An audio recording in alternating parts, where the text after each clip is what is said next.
Imagine standing under the night sky, gazing up at not one, but two glowing moons. One sits full and bright, casting long silver shadows over the landscape. The other, slightly smaller and drifting higher in the sky, glows with a paler light. This is not a scene from science fiction, it's what our world would be like if Earth had two moons. Let's rewind billions of years, back to the formation of the solar system. Earth, still young and molten, is already caught in a cosmic dance with the moon, born from the debris of a cataclysmic collision with a Mars-sized body named Theia. But in this alternate version of history, that collision creates not just one moon, but two. Perhaps the impact throws off more debris than expected, or maybe a second, smaller object becomes trapped in Earth's gravity soon after. However it happens, the result is a binary lunar system, where two moons orbit our planet together. From the very beginning, these two moons are locked in a delicate gravitational ballet. One is larger, let's say about the size of our current moon. The other is smaller, maybe a third its size. They could be caught in a synchronous orbit, with the smaller moon trailing the larger one, or they might orbit on slightly different planes, passing each other like ships in the night sky. The sight alone would be stunning. Every night, the sky would be transformed into a celestial theater. There would be nights when both moons are full, bathing the earth in an ethereal, silvery glow. Other times, one moon might eclipse the other, creating not just solar eclipses, but lunar eclipses between the moons themselves, ghostly shadows sweeping across their surfaces as they briefly blot each other out. But beauty comes with consequences. Tides would be the first thing to change. Our moon currently plays a major role in creating Earth's tides, pulling on the oceans with its gravity. Add a second moon, and the rhythms of the sea would become far more complex.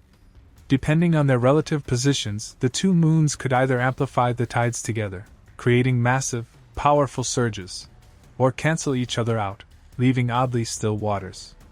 Coastal regions would have to adapt to unpredictable tidal patterns.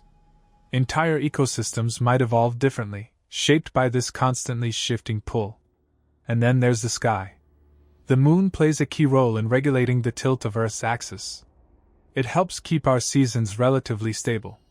With two moons, their combined gravitational tug might overstabilize the Earth, or worse, throw it into chaotic wobbling if their orbits interfere with each other over time. Seasons could become more extreme or fluctuate unpredictably. Winters might stretch longer, summers may shorten, and climate zones could shift like sand dunes in a storm. Let's imagine the human experience in this world. Before science explains the heavens, myths would bloom like wildflowers. One moon might be called the guardian, the other the trickster. Some cultures might believe. As we move forward in time, imagine the moment Galileo points his telescope toward the sky and finds not just craters and Maria on one moon, but features on two. Astronomy would take a different path. Theorists would ask whether both moons came from the same impact, or if one was a captured wanderer from deeper space. Physics textbooks would teach us not only the gravitational effects of one satellite, but the complex interactions between two, a real-world example of orbital resonance visible every night. But there's a twist. Over millions of years, gravitational forces may begin to alter the moon's orbits. The smaller moon could spiral closer to Earth, pulled downward by tidal forces. Eventually, it could cross the Roche limit, the invisible line beyond which a celestial body cannot hold itself together against a planet's gravity. As it disintegrates, it would form a brilliant ring around the Earth, turning our skies into something out of Saturn's playbook. For a generation or two, humanity would live under a halo of dust and ice, a monument to a moon that once danced across the stars. And if the moons are too close in orbit to each other, they might not stay separate for long. Their mutual pull could drag them into a slow, spiraling collision. The event wouldn't be catastrophic to Earth itself. The moons are small compared to our planet, but the impact would be dramatic.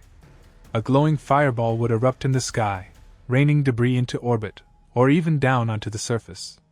The sky would darken with dust. Temperatures might drop.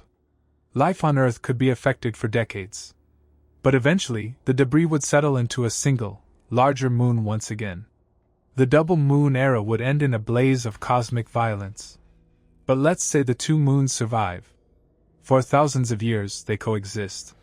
Technology develops in their shadow. Humans venture into space, and suddenly, our ambitions double. 2 moons mean 2 destinations. Lunar colonies might be built on both. One could be a hub for science, the other for mining. Their different compositions could offer unique resources. Perhaps one is rich in ice, another in rare metals. And what about art?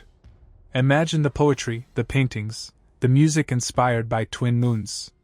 Love songs about dancing beneath both moons. Stories of explorers who set sail only when both are full. A new kind of romance would be born under that doubled gaze. Our literature, our dreams, our sense of wonder, everything would be painted by those 2 glowing eyes in the sky. In the end, having 2 moons wouldn't just reshape the tides, or the seasons, or the skies. It would reshape us. Our civilizations would grow differently, our science would ask different questions, and our myths would tell different stories. We would live under a sky that constantly reminds us of the delicate balance that holds the universe together. 2 moons, forever circling, forever watching.